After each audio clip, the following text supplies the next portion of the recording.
High, আমি কোয়েল। So hello everyone, তোমরা সকলে কেমন আছো? সকালবেলা ঘুম থেকে উঠতে না উঠতেই দেখি মা এক গাদা কাজ নিয়ে বসেছে। এক্সামের কারণে কয়েকদিন কাজে হাত দেওয়া হচ্ছে না। তারপর বাবা মার ঘরে যেহেতু কেউ থাকে না বলে এই টলুমলু দুটো ওই ঘরেই থাকে। যেহেতু ওরাই এক গাদা জায়গা নিয়ে বসে, তাই ওদেরকে বার করেই কাজে হাত লাগানো হয়েছে। যেহেতু সকালবেলা মা কাজ নিয়ে বসেছে বলে বললো যে কিছু একটা নিজে বানিয়ে খেয়ে নিই, তাই ভাবলাম যাতে মাও খেতে পারে সেইভাবে ম্যাগিটা বানাই। তাই দোকানে গিয়ে ফট করে গিয়ে 4 প্যাকেট ম্যাগি নিয়ে চলে এলাম।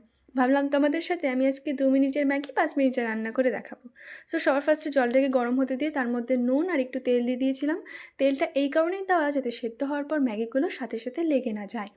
যাই হোক, তারপর ম্যাগিগুলো ঢেলে নিয়েছিলাম প্যাকেট থেকে। তারপর ম্যাগিটাকে সেদ্ধ হতে দিয়েছিলাম। তারপর সবজি দেখলাম কিছু আছে কি না। সবজি যা আছে তা আমার কাজে লাগার মতো কিছুই ছিল না, জাস্ট একটা পেঁয়াজ আর এক টুকরো গাজর ছিল, আর বাদ বাকি সব মায়ের কাজে লাগবে।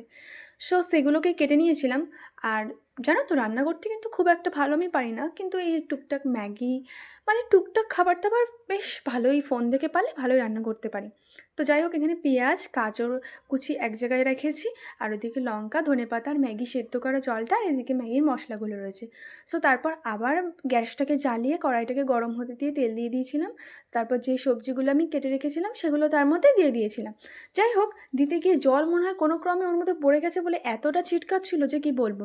যাই হোক, সেগুলো ভাজতে ভাজতে ওর মধ্যে মশলা, জানো তো আমি মশলা দিতে গেলে না কোনো কিছুর আন্দাজ ফ্লেভার কিছুই বুঝি না, যা পারি তাই দিয়ে দিই। কারণ নিজের প্রতি কনফিডেন্স আছে, আমি যাই করি না কেন একটু হলেও ভালো হবে খেতে। আর সত্যি বলতে গেলে আমি খারাপ হয়নি কিন্তু।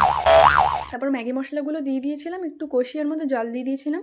যখন গ্রেভিটা একটু গাঢ় গাঢ় হয়ে এসেছিলো তখন আমি জল শুদ্ধ ম্যাগিটা ওর মধ্যে ঢেলে দিয়ে দিয়েছিলাম।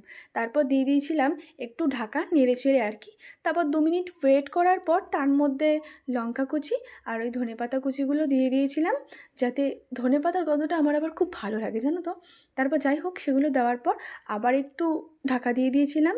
তারপর ওই 2-3 মিনিট পর উঠিয়ে দেখি আমার ম্যাগিটা পুরোপুরি রেডি। আমার তো মনে হচ্ছে কড়াই থেকে তুলেই খেয়ে নিই, এত টেস্টি দেখতে লাগছিলো। তো যাই হোক, ম্যাগিটা ঢাললাম। তারপর ঢালার পর ভাবলাম ঠাকুমা যদিও সকালবেলা 2 পিস রুটি খেয়েছে, তাও ঠাকুমাকে একটু দিই, কারণ ঠাকুমা আবার ম্যাগি পাস্তা এসব খুব ভালোবাসে খেতে। তারপর মাকে দিলাম। মা বললো তো দারুণ হয়েছে, দারুণ, মানে আমি বিশ্বাসই করতে পারছি না মা এত ভালোভাবে দারুণ বলেছিল, তার মানে সত্যি সত্যি খুব ভালো হয়েছিল।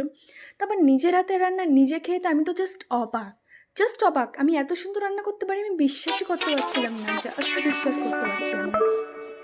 যাই হোক, আমি যার বাড়ি বিয়ে করে যাব বুঝতেই পারছি তারা খুব সুখে থাকবে। তারপর নিজে খেলাম, জাস্ট আমি তো বিশ্বাসই করতে পারছি না, বিশ্বাস করে আমি এত সুন্দর রান্না করি। মা আবারও বললো হেব্বি হয়েছে। তারপর ঠাকুমাকে বললাম, ঠাকুমা তো বললো অসাধারণ।